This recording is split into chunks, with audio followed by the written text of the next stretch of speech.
નમસ્કાર મિત્રો, મારી યુટ્યુબ ચેનલમાં ફરી એકવાર આપનું હૃદયપૂર્વક સ્વાગત છે। આજનો ટોપિક છે મિત્રો કે યુરિક એસિડનો પ્રોબ્લેમ આજે દિવસે ને દિવસે વધુને વધુ પ્રમાણમાં જોવા મળે છે। આપણે એવા 5 ખોરાક જે નિયમિત ખાઈએ છીએ જેના લીધે દિવસે ને દિવસે આ બીમારી વધુને વધુ જોવા મળે છે। હવે યુરિક એસિડનો પ્રોબ્લેમ વધે તો કયા કયા ખોરાક આપણે ના ખાવા જોઈએ? તો સૌથી પહેલાં જોઈએ તો યુરિક એસિડનો પ્રોબ્લેમ આવે તો કેવા લક્ષણો હોઈ શકે છે? તો યુરિક એસિડનો પ્રોબ્લેમ આવે એટલે શરીરમાં બળતરા થવી, હાથ પગના સાંધા જકડાઈ જવા, સવારે ઉઠીએ એટલે પગે સોજા આવવા, પિત્ત દોષ વધે છે, ગરમી વધે છે અને એ ગરમી આપણા લોહીની અંદર જ્યારે ભળે છે, એ પિત્ત જ્યારે આપણા લોહીની અંદર ભળે છે ત્યારે અનેક પ્રકારની બીમારીઓ આવવાની શરૂઆત થઈ જાય છે। સૌથી પહેલાં તો જે લોકોને યુરિક એસિડનો પ્રોબ્લેમ છે એવા લોકોએ ચા બંધ કરવી જોઈએ।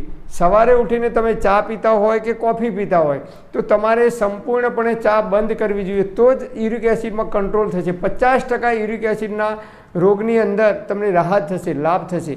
આની અંદર સફેદ ખાંડ આપણે વાપરીએ છીએ, એને ખાંડને સફેદ બનાવવા માટે એની અંદર કેમિકલ નાખવામાં આવે છે, એટલે કે આપણે ખાંડ નથી ખાતા પણ સલ્ફર ડાયોક્સાઇડ ખાઈએ છીએ। એ શરીરની અંદર એસિડિક પદાર્થો વધારવાનું કામ કરે છે। તો સૌથી પહેલાં તો જે લોકોને યુરિક એસિડનો પ્રોબ્લેમ છે એમને ચા સંપૂર્ણપણે કાયમ માટે જીવો ત્યાં સુધી બંધ કરી દેવી પડે।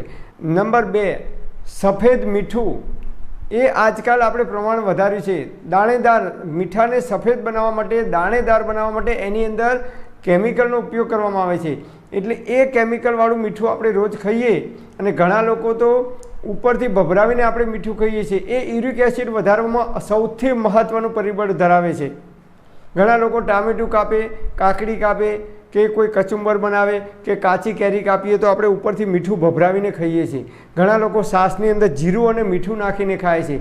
તો આ કાચું મીઠું આપણે ખાઈએ છીએ, એના લીધે શરીરમાં યુરિક એસિડનો પ્રોબ્લેમ વધે છે। તો આ કાચું મીઠું ક્યારેય આપણે ખાવું જોઈએ નહીં। તમારે મીઠું ખાવું હોય તો સફેદ મીઠું બિલકુલ બંધ કરી દો, એની જગ્યાએ સિંધ મીઠું જેના પથરા બજારમાં મળે છે તૈયાર, ટ્રેક્ટરમાં વેચાવાય છે, પથરા લાવી અને ઘરે જાતે બનાવી અને એ મીઠું તમે જો ખાશો, સિંધ મીઠું જે કુદરતી રીતે પાકે છે, એમાં કોઈ પણ પ્રકારના કેમિકલનો ઉપયોગ, રસાયણનો ઉપયોગ કરવામાં આવતો નથી, એ મીઠું તમે ખાવાનું રાખશો। નંબર 3, રિફાઇન્ડ અને ડબલ રિફાઇન્ડ તેલ ખાવાની આપણે શરૂઆત કરી છે છેલ્લા 35-40 વર્ષથી, ત્યારથી એક પછી એક બીમારીઓ વધુને વધુ જોવા મળે છે। તો આપણા બાપ દાદાઓ આજથી 40-50 વર્ષ પહેલાં તમે જુઓ તો એ લોકો રિફાઇન કે ડબલ રિફાઇન તેલ ખાતા નહોતા। લાકડાની ગાણીનું શુદ્ધ સિંગ તેલ, તલનું તેલ અને સરસવનું તેલ અને કોપરાનું તેલ, જે સિઝન પ્રમાણે લોકો તેલ ખાતા હતા। અને આજે આપણે વર્ષમાં 3 કે 4 ડબ્બા તેલ લાવી અને સિંગ તેલ ખાય છે, કેટલાક લોકો કપાસિયા તેલ ખાય છે, કેટલાક લોકો સૂરજમુખીનું તેલ ખાય છે। તો આ બધા જ રિફાઇન અને ડબલ રિફાઇન તેલ ખાઈએ છીએ, એનાથી યુરિક એસિડનો પ્રોબ્લેમ થાય છે ને થાય છે। કારણ કે આ તેલને રિફાઇન કરવા માટે એની અંદર કેમિકલ નાખવામાં આવે છે, એ તેલને બોઇલ કરવામાં આવે છે, ઉકાળવામાં આવે છે અને પછી જ એ તેલ બજારની અંદર વેચાવા આવે છે।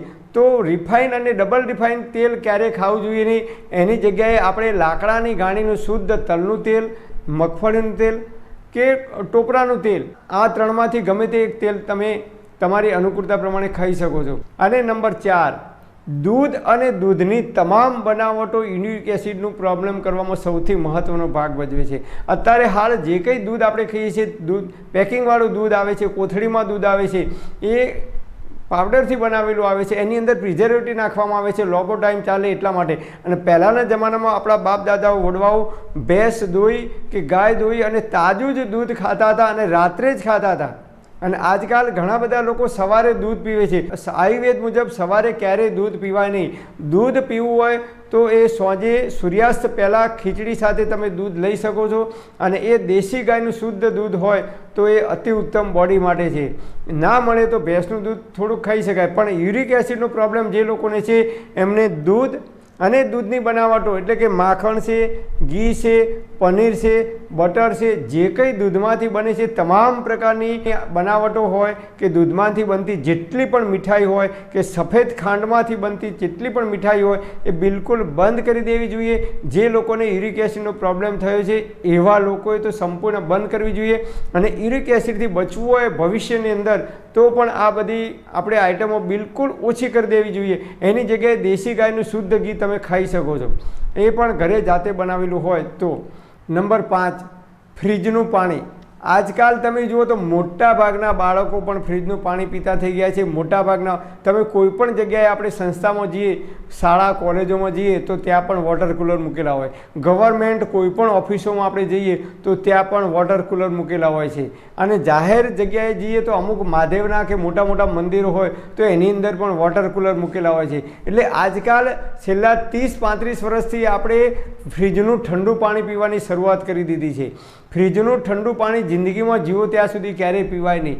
એ આપણી બોડીને ભયંકર નુકસાન કરે છે, આપણી ઇમ્યુનિટી ડાઉન કરે છે, રોગ પ્રતિકારક શક્તિ ડાઉન કરે છે, આપણી જઠરાગ્નિને મંદ પાડે છે.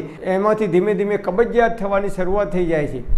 તો ફ્રીજનું પાણી ઠંડુ ક્યારેય પીવું નહીં તો યુરિક એસિડનો પ્રોબ્લેમ હોય એ લોકોને 100% યુરિક એસિડના પ્રોબ્લેમમાં વધારો થઈ શકે છે. તો આ 5 વસ્તુથી બચવું જોઈએ. હવે યુરિક એસિડનો પ્રોબ્લેમ થયો હોય તો નિર્દોષ એવી ઔષધિ છે, આયુર્વેદમાં આપણા ઋષિઓએ બતાવેલી છે. નંબર 1 ઉપર આવે છે ધાણા. જી હા મિત્રો, આપણે છાશમાં ધાણા જીરું નાખીને ખાઈએ છીએ ને, તો એ ધાણા આવે છે અને 1 ગ્લાસ પાણી લેવાનું, એની અંદર 1 ચમચી ધાણા અધકચરા ખાંડી અને એની અંદર નાખી દેવાના. પછી 1 ગ્લાસ પાણીને ઉકાળવાનું. 50% પાણી બળી જાય ત્યાં સુધી ઉકાળવાનું. પછી એ પાણીને ઢાંકીને મૂકી દેવાનું અને એ પાણી સવારે ઉઠીને તરત બ્રશ કર્યા પહેલાં નયણા કોઠે એ પાણી તમારે પી જવાનું. તો યુરિક એસિડની અંદર અદ્ભુત તમને રાહત થશે. બીજો ઉપાય છે નિર્દોષ, બજારમાંથી ગોખરું લાવવાના. પણ ગોખરું સડી ગયેલા ના હોય એ ખાસ ધ્યાન રાખવાનું. ગોખરુંનો પાવડર ના લાવતા. સડી ગયેલા ખરાબ થઈ ગયેલા ગોખરું છે એનો પાવડર બનાવીને વેપારીઓ વેચતા હોય છે. એટલે ગોખરું આખા લાવવાના, સડી ગયેલા, એની અંદર જીવાત ના હોય એનું ધ્યાન રાખજો. અને એ ગોખરું 1 ચમચી ગોખરું 1 ગ્લાસ પાણીની અંદર ઉકાળવાના. 50% પાણી વધે પછી રાત્રે સૂતી વખતે ગોખરુંનું પાણી પીવાનું છે આપણે. અને સવારે ઉઠી અને ધાણાનું પાણી પીવાનું છે. નંબર 3, સવારે ઉઠો ત્યારે 1.5 થી 2 લીટર જેટલું પાણી લેવાનું. એની અંદર 1 ચમચી ધાણા અધકચરા વાટી અને નાખી દેવાના અને એમાં થોડી સૂંઠ પાવડર નાખવાનો અને એ પાણીને ઉકાળવાનું. લગભગ 200-250 ગ્રામ જેટલું પાણી બળી જાય ત્યાં સુધી એને ઉકાળવાનું. પછી એ પાણી ઠંડુ થાય એટલે એને એક સ્ટીલની બોટલમાં ભરી દેવાનું અને આખો દિવસ જ્યારે પણ તરસ લાગે ત્યારે માત્ર ને માત્ર ધાણાવાળું પાણી જ પીવાનું તમારે. અને આ પાણી 2 દિવસ સુધી પીવાનું નથી, વધુમાં વધુ તમે 24 કલાક સુધી આ પાણીનો ઉપયોગ કરી શકો છો. બીજા દિવસે નવું પાણી બનાવવાનું.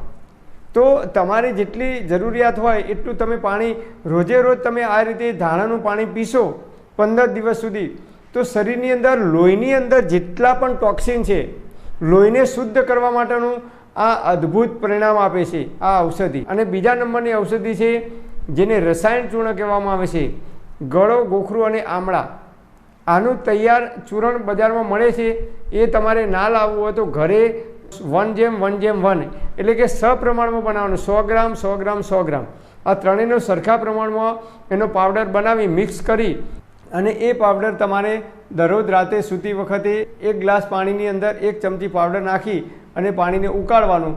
50% પાણી બળી જાય પછી એ પાણી તમે પી શકો છો. ખોરાક કયો ખાવો અને કયો ના ખાવો એ જોઈએ.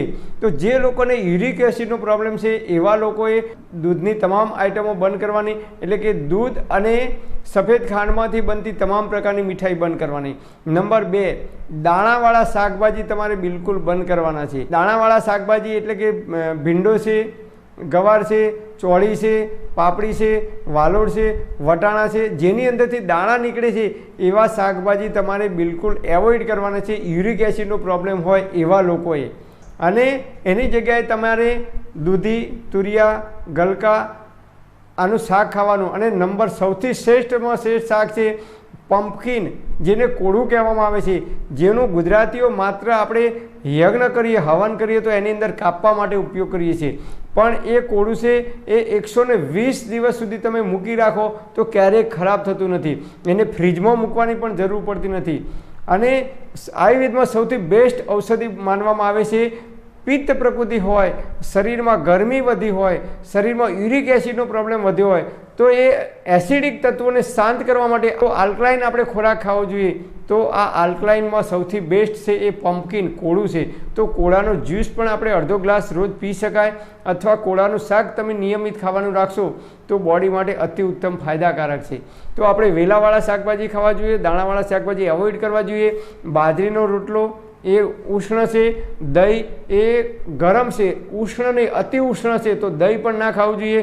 ભીંડો, રીંગણ, આ જે ગરમ પદાર્થો છે એ ગરમ પદાર્થોનું સેવન આપણે યુરિક એસિડનો પ્રોબ્લેમ હોય એવા લોકોએ બિલકુલ ના કરવું જોઈએ. તો આટલે આપણે ખોરાકમાં પરિવર્તન કરીશું, પ્રકૃતિના નિયમોનું પાલન કરીશું, તો જ્યાં સુધી જીવીશું ત્યાં સુધી તંદુરસ્ત અને નિરોગી રહી શકીશું. પણ હા મિત્રો, તમારે કોઈ ડૉક્ટરની કે વૈદ્યની દવા ચાલતી હોય કે કોઈ લાંબા ગાળાની બીમારી હોય તો તમારે ડૉક્ટર કે નિષ્ણાત વૈદ્યની સલાહ લીધા પછી જ આ પ્રયોગ કરવા માટે વિનંતી. પરમપિતા પરમાત્મા આપ સર્વેને તંદુરસ્ત અને નિરોગી રાખે એવી હૃદયપૂર્વક મારી પ્રાર્થના. Thanks for watching my video. Thank you.